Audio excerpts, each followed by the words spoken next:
Think about this. When I was a kid, I used to like Hot Pockets. Anybody ever eat Hot Pockets?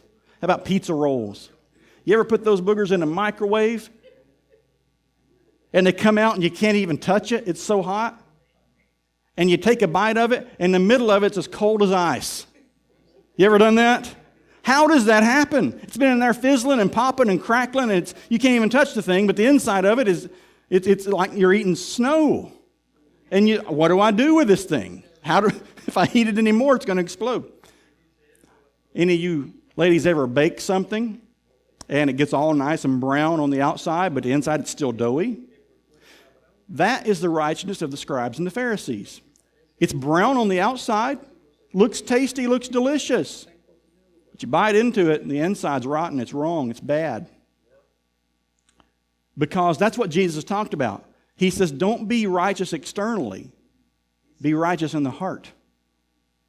And the perfection of the Father is a whole righteousness. It's not external. It's not in part. It pervades into the heart. The righteousness of the Father doesn't say, you know what, I've never cheated on my wife.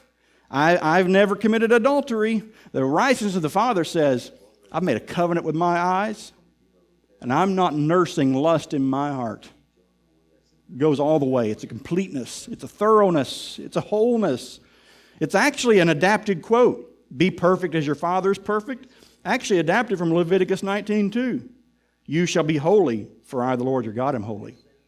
So when Jesus says perfect, he's actually explaining to us what holy means. If you're going to be holy, you see, the Jews were used to being holy. They were used to not eating, shellfish, not eating swine. They were used to being holy.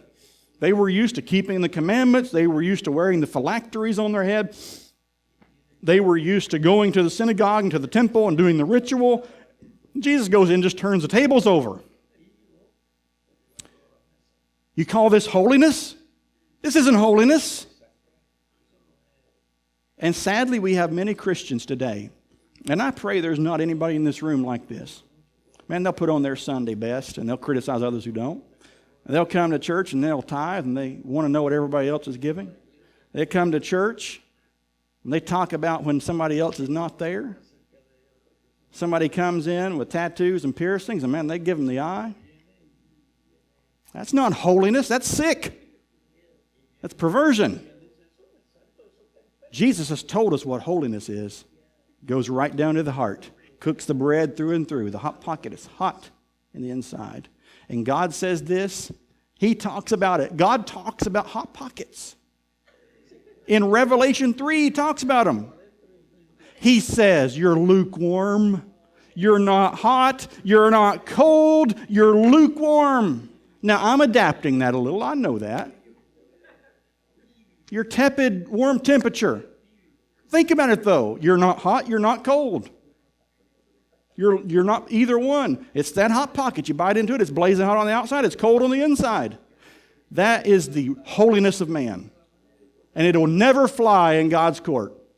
And Jesus says, if you want to please God, you've got to be perfect like your Father. You've got to be whole like your Father.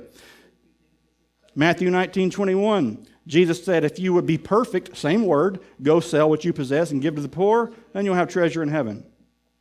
You might say, I don't know, this perfection thing. Well, you know what? You can't be holy either. You know, people that say, well, we can't be perfect. Well, God says to be holy, for I am holy. Not a one of us in here is holy as He is holy. Every command in Scripture is impossible to us without God's power. But what Jesus is talking about here, it's possible. It's possible to be pure. It's possible to be holy. It's possible to live a life pleasing to God. Perfectly? No. But live a life of faith that pleases God.